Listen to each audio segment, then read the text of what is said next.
Cultural Escola de Línguas Millennium.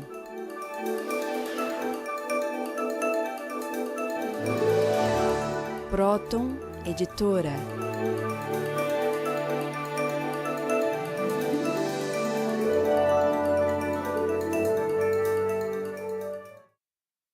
Olá, telespectadores do programa Stop a Destruição do Mundo. Estamos mais uma vez com os senhores para estudarmos as causas psicossociais da destruição do nosso planeta e como que a compreensão, a conscientização desta doença que emana do indivíduo para a sociedade pode ser conscientizada e controlada. Quer dizer, como que essa percepção pode nos ajudar a dar um breque nessa desabalada destruição que nós estamos vivendo. Essa destruição não se verifica somente a nível ecológico, com catástrofes terríveis que nós estamos presenciando. Ela se verifica a nível de organização social, né, com tanta fome, tanta injustiça, terrorismo e doenças orgânicas e epidemias. Então, nós verificamos que a sociedade humana parece que não deu certo, né, Dr. Kepp? Dr. Kepp é presidente, fundador da Sociedade de Psicanálise Integral e ele, então, faz esse estudo, fazendo a relação entre a doença que brota do nosso interior e que está mais inconsciente do que qualquer coisa para a nossa sociedade, destruindo os nossos meios de subsistência. Então, se nós não estudarmos e não tratarmos da cabeça do ser humano, do seu interior, não haverá possibilidade nenhuma de melhorar a situação socioeconômica e ambiental. Não, o nosso programa é Stop a Destruição do Mundo por causa disso, né? Porque a humanidade, que não está mais no equilíbrio importante, necessário, então ela, vamos dizer, expele uma energia ruim. E essa energia seca, até como fala, seca as pimenteiras, até, né? Seca as plantas, as águas, que o ser humano ruim, quer dizer, invejoso, cheio assim de soberba, ele ataca até a própria natureza. A gente pode dizer o seguinte, que na antiga Grécia, eles falaram que a virtude está no meio, virtus e médio. Então, vamos dar o exemplo para os senhores. Se tem um certo equilíbrio, assim, veja, se há um certo equilíbrio nessa caneta, então, vamos dizer, a humanidade está equilibrada. Agora, se perde o equilíbrio, ou para um lado ou para o outro, compreende? Então, é sinal que o equilíbrio que existiu quebrou e o mundo estaria em perigo. Então, o que eu quero falar com isso, né? Se o ser humano, por exemplo, se alimenta demais, ele prejudica a si próprio. Se ele fala demais, se ele é agressivo demais. Ou então, se ele, pelo contrário, ele se alimenta de menos, se ele ataca a si próprio muito, então ele cai no desequilíbrio. Então, a questão da neurose pode ser assim classificada como uma atitude excessiva ou deficiente. Então, ou o indivíduo é excessivo num campo ou é deficiente nesse campo, compreende? Não conserva um certo equilíbrio. Veja esses sinais de neurose que eu pus no quadro. Sinais da neurose e psicose. Primeiro, não tolera frustração alguma. Então, aí entra a questão da educação, né? A criança quer e seus pais não fizerem restrição, a criança, é claro, que vai crescer num mundo delirante, vai pensar que no mundo ele vai ter o que ele quiser. Então, ele tem que ser contido. Isso não somos nós que falamos, só nós, mas o próprio Freud falava isso, de conter a criança. Então, em segundo lugar, um sinal de neurose. O indivíduo neurótico coloca delírios nas ideias. Então, a questão de querer pensar qualquer coisa. O ser humano só pode pensar aquilo que é real. Se, por exemplo, ele pensa em algo irreal, esse fato dele pensar naquilo irreal, ele sai fora da realidade. Ele já está, vamos dizer, subindo no mundo delirante e começa a ficar doente. Então ele tem que ver realmente se aquilo que ele pensa é de acordo com aquilo que acontece. Tem que fazer a relação. Se não for, ele está se prejudicando. Veja em terceiro lugar. Ele tem uma conduta de muita raiva e rancor. Bom, aí é evidente por si. Sabe que muita raiva, o que produz é a grande doença agora do nosso século, né? É o câncer, o tumor, né? Se os senhores verificarem, cada 5 pessoas, uma tem câncer atualmente. É a doença da raiva. Então fala assim, bom, faz quimioterapia, etc. Mas não adianta, se a pessoa não faz uma psicoterapia para se acalmar, a hora que ele parar com a quimioterapia, o câncer volta ou volta outra doença. Ou o rancor, né? A fonte das doenças vem de dentro da pessoa. A gente poderia dizer que uma pessoa muitas vezes se identifica com a ideia de ter mágoas, né? Essa ideia de mágoa implica muito em questões de rancor, em questões até de raiva reprimida. E toda pessoa que sente que ela tem mágoas guardadas é um perigo. Aquilo é como uma bomba, assim, radioativa dentro de si mesmo, criando toda a perturbação celular, né? Então, veja um exemplo que acontece todo dia no campo da psicoterapia. Muitas pessoas acham, com essa promoção, né, da mídia, to be millionaire, ser milionário, ser rico, coisa assim, o pessoal pensa que a felicidade vem na riqueza, né, na riqueza exterior. Então, mesmo que ele esteja mais ou menos bem arrumado na vida, ele está insatisfeito. Por quê? Porque ele tem inveja daquele indivíduo que tem mais do que ele. Então, se o indivíduo não está contente com o que tem, veja bem isso que eu vou dizer, ele tem aquilo que ele fez para ele, compreende? Ninguém pode dizer que ele é vítima ou de uma riqueza, que é raro falar isso, ou de uma pobreza. Que ele fez, está naquela situação que ele próprio construiu para ele. Agora, se ele não aceita isso, é porque ele é muito invejoso. Então, veja em quarto lugar.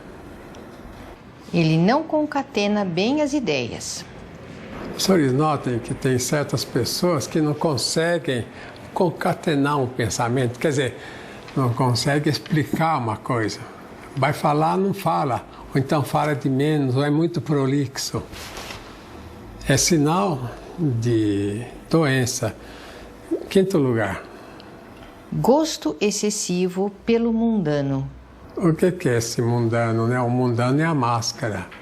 Então, o indivíduo que ama aparecer assim nos jornais, ama ser elogiado, né? O indivíduo que gosta de frequentar a sociedade, que ele sofre porque não frequenta a grande sociedade, coisa assim, ele se torna doente porque ele quer viver uma coisa que não existe, né? Qual o mérito de um ser humano de ter glória para ele? Sendo que a única glória é a ligação com o ser divino. Veja em sexto lugar. Apego demasiado ao dinheiro. Bom, acho que é evidente por si essa questão, né? O indivíduo que é muito, assim, muito apegado ao dinheiro, é o indivíduo que coloca o dinheiro acima dele, algo inferior a ele acima. E depois? Mania de fazer compras.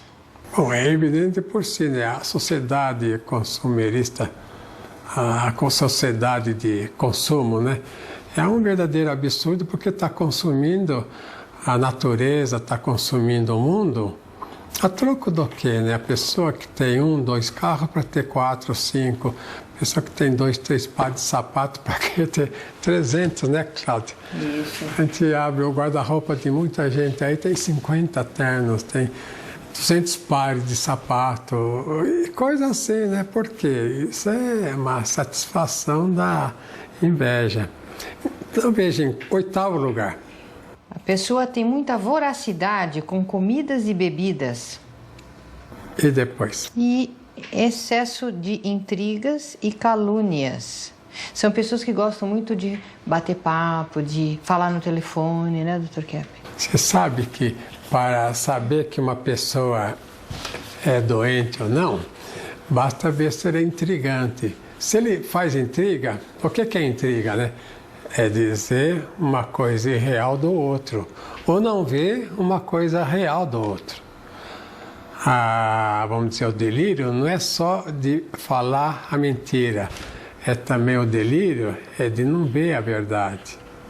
Então, vamos dizer, a humanidade tem 6 bilhões de intrigantes, né? São poucos os que escapam. Então veja o que acontece nesse quadro. Você está vendo? O que está acontecendo nesse quadro? Tem um homem com uma machadinha indo atrás de outro homem numa escada. E isso é uma ilustração do livro O Médico e o Monstro, de Stevenson, aquele autor inglês. Então veja que mostra que na frente tem um indivíduo razoável e atrás é o monstro que quer dar uma machadada nele, né? Então, a neurose é isso. O indivíduo que quer destruir os outros ou a si próprio. E uma grande autora, uma mulher extraordinária, é essa aí que eu vou mostrar. Melanie Klein. E ela, vendo que as teorias freudianas eram muito chauvinistas, né? Sabe o que é ser chauvinista? É ser muito a favor das coisas masculinas. Então ela diz, não, o Freud não tinha razão na questão sexual, era mais importante a questão da inveja, da intriga. Notem, ela saiu do plano sensorial, né, aqui embaixo, para o plano superior, o plano dos sentimentos, o plano psicológico. Ela teve muita influência na Inglaterra, lá desenvolveu o trabalho que veio para o Brasil também. A base da doença como sendo a inveja. E esse trabalho não entrou muito nos Estados Unidos, não. Lá ficaram mais no elemento sensorial. Agora, eu gostaria de falar rapidamente sobre o estruturalismo. Veja esse autor. Walter Benjamin. E veja, em seguida, o que ele falou. Existe uma decadência geral da humanidade. É evidente, né? Em segundo lugar. Por exemplo, as obras de arte decaíram, substituídas pelo cinema e televisão. E terceiro lugar. Benjamin colocou a decadência no exterior e não no interior do homem. Então, aí ele errou. Essa orientação estruturalista começou na Áustria e na Suíça. Esse Walter Benjamin, ele fez o trabalho dele mais em Viena e foi uma escola que levou, por exemplo, a colocar a gramática acima da língua. É como as nossas escolas, né, de línguas, a gente põe a gramática subordinada à língua. Porque quem faz uma língua é o povo. A gramática é apenas para coordenar um pouquinho. Então, a língua portuguesa, as línguas latinas, que seguem muito a gramática, são línguas muito defasadas no tempo. O alemão, por exemplo, ele pega um substantivo, transforma em adjetivo, em advérbio, em substantivo, em tudo. Em português, no latim, devia ser feito também assim, que chamam neologismo, né? Que praticamente devia o gramático seguir o povo. E então as escolas que dão ênfase à gramática cortam o entendimento, cortam o pensamento e cortam o ensino das línguas. Já voltamos, né?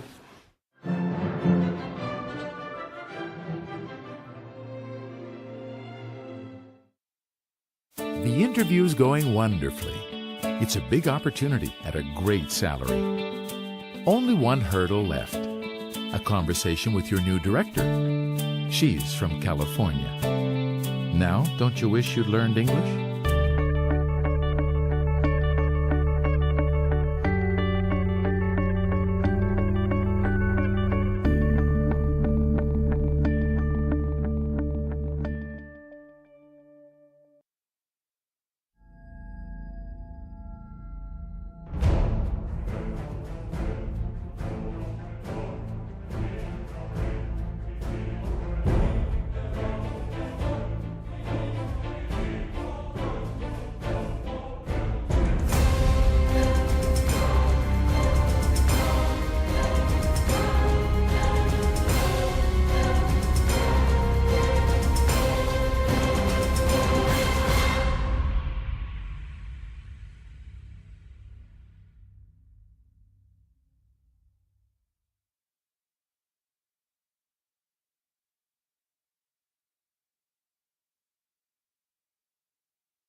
20 anos, eu e a doutora Heloísa Coelho aplicamos a trilogia analítica na odontologia e nós escrevemos esse livro, Odontologia do Terceiro Milênio Trilógica, onde nós damos assim uma melhor orientação no tratamento mais conservador dos dentes naturais. Então eu vou citar para vocês o exemplo da prótese fixa. Como nós podemos ver aqui no esquema, a ausência de um dente e são desgastados 2 dentes íntegros para a colocação de um terceiro elemento. Só que no futuro começa a dar cárie nesse dente, então a pessoa tinha perda de um dente, aí ela fica com perda de 3. Isso não é uma maneira assim muito natural da gente repor um dente ausente. O importante seria ter assim uns métodos mais conservadores, como nós orientamos. E a odontologia segue muito uma ideia até humânica de que o artificial é melhor do que o natural. Então acha que o que o homem faz é melhor do que o que Deus criou, né? Então muitas vezes são tirados dentes que estão bons para serem colocados implantes no lugar. E isso não é uma orientação correta. E o Dr. Kepler, tomando assim um embalo disso que a Marcinha está falando a respeito da atitude de artificialidade que a ciência médica, a farmacêutica adotou com relação ao ser humano, então em 1977 o senhor fez um programa falando a respeito das doenças iatrogênicas. Que houve um estudo que o professor Lacasse fez aqui no Hospital das Clínicas com a equipe auxiliar dele e chegaram à conclusão de que 33% ou 1/3 das doenças era de causa iatrogênica, ou seja, causada por médicos, remédios e hospitais. Naquela época houve uma grande polêmica em torno disso. Atualmente isso já é um dado oficial, né? Que pelo menos 1/3 da causa mortis, né, ou a terceira causa de morte da humanidade é relacionada a isso, a médicos, remédios e hospitais. Isso mostra o que, né, Cláudia, que a questão econômica está acima da questão científica. Exatamente, né? Infelizmente. As pessoas que querem ter lucro, então a gente sabe que as indústrias farmacêuticas têm os maiores lucros da humanidade. Porque o povo tem mania do remédio, então ninguém vive sem a sua farmacinha em casa, seja até uma sala repleta de remédios ou uma estante cheia de medicamentos. E você lembra em Nova York, quando nós chegamos lá em 84 para morar definitivamente, depois de 6 meses nós fazíamos programa lá de televisão. Eles disseram, os próprios médicos, né, que a medicina em Nova York, depois de 6 meses, mudou totalmente de orientação. Então, nós tínhamos na nossa clínica, na rua 96, né, na East Side, né, do lado leste, nós tínhamos o nosso consultório e lá atendíamos médicos todos os dias que aceitavam essa orientação.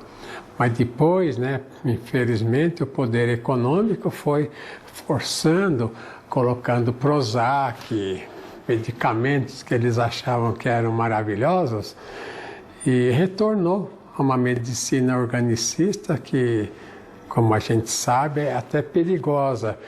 Então, como a Marcinha falou, na odontologia acontece a mesma coisa. Pensam que, por exemplo, o dentista tem que mudar a estrutura dentária das pessoas. Quer dizer, que o indivíduo, se tem dente do siso, assim, muito apertado, tem que tirar o dente do siso, ou então tem que desgastar dentes. Quer dizer, refazer o trabalho do Criador, como se ele tivesse se enganado.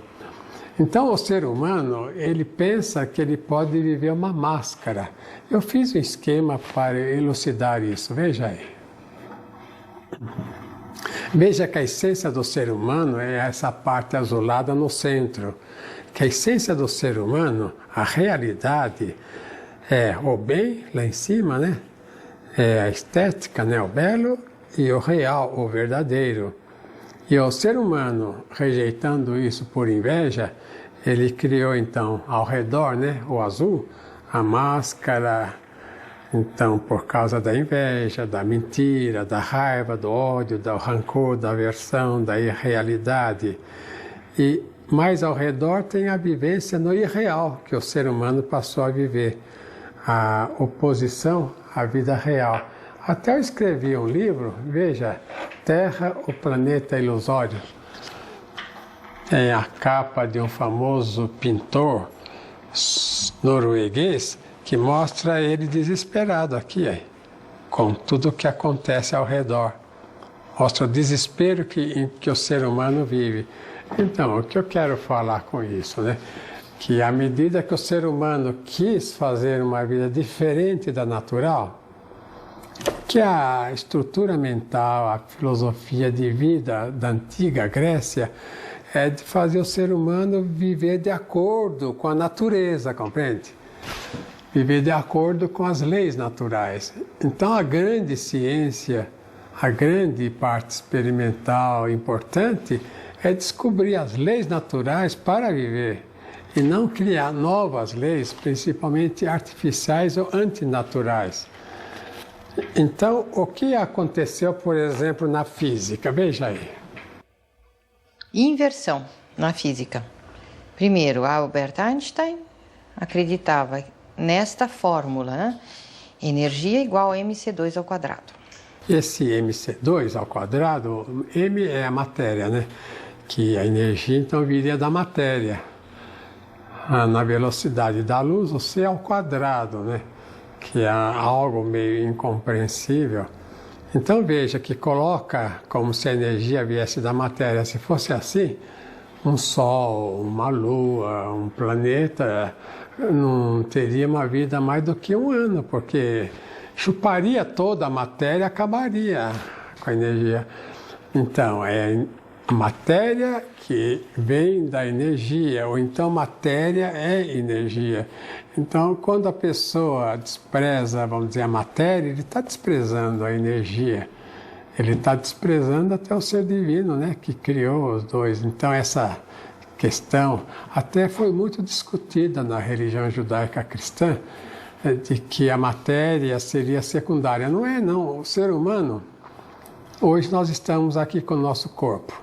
Daqui a pouco todos nós vamos estar mortinhos, né, Cláudia? Ninguém gosta de saber disso. Mas depois todos nós vamos voltar com o nosso corpo. Por exemplo, uma pessoa gordona como o Alex, que está aqui na câmera, ele vai voltar assim, elegante, né, na eternidade. Ou então a pessoa assim, feia, vai voltar bonita, né? Bom, se voltar no bem, é claro, né? De maneira que o que aconteceu foi isso, um desprezo à matéria, portanto, ao corpo, como se o corpo fosse inadequado. Muitas pessoas espiritualistas, né, não querem aceitar o corpo como fundamental. Então tem uma outra inversão na física, veja lá, do Aharonov Bohm. Origem da energia nos potenciais quânticos, e não que os potenciais sejam a energia fundamental. O potencial é aquilo que o Aristóteles... Porque, olha, a física moderna veio de Aristóteles. A física moderna não é criada por Einstein, não é criada por Bohm, não é criada por Rutherford, não é criada pelos físicos. Vem tudo, a origem lá, veja, é uma concatenação, né? Veio lá da Grécia, a Grécia já tinha essa física. Então seguiram não a física anterior a Aristóteles, seguiram a física aristotélica. Então o que ele quer falar aí? Que existe um elemento potencial pequeno que depois se torna grande, compreende? A ideia é que o indivíduo, ele nasce com poucos conhecimentos, com uma estrutura inferior, e vai melhorando, subindo, subindo, subindo, subindo. Não é assim. O indivíduo nasce completo. O que acontece é que ele vai pondo oposição na intuição, na ciência infusa que ele tem. Ele vai se pondo em oposição à natureza. E aí ele vai destruindo vamos dizer, a própria estrutura perfeita que ele tem. Então veja a teoria Kaluza-Klein. Eletromagnetismo seria o resultado de campos virtuais e partículas. Consequências dessa inversão: criação dos ciclotons, a energia vinda da matéria. Então, veja que é uma ideia ao contrário. Agora, rapidamente eu queria mostrar aí como acontecia com esse famoso Tesla, né? Veja essa foto do Tesla. É uma foto lá no laboratório dele, ele sentado tranquilamente lá, lendo um livro, e a energia eletromagnética pulando de um polo para o outro. Aí. O que ele queria mostrar com isso? Né? Que nós vivemos assim dentro desse campo de energia enorme e sem perceber que é a energia que faz a nossa vida. É por isso que o indivíduo que tem mais dinamismo, o indivíduo que tem mais ação, ele tem mais saúde e vive mais tempo. E o indivíduo que para, ele começa a ter doença, ele começa a perecer praticamente. Na aposentadoria, né? Ninguém pode se aposentar. A pessoa que se aposenta, ela, em pouco tempo ela perece. Então, estamos no fim, né, Cláudia? Exatamente. Retornaremos na próxima semana, neste mesmo horário, para darmos continuidade ao nosso programa de conscientização sobre as causas psicossociais da destruição do mundo. Até a próxima semana.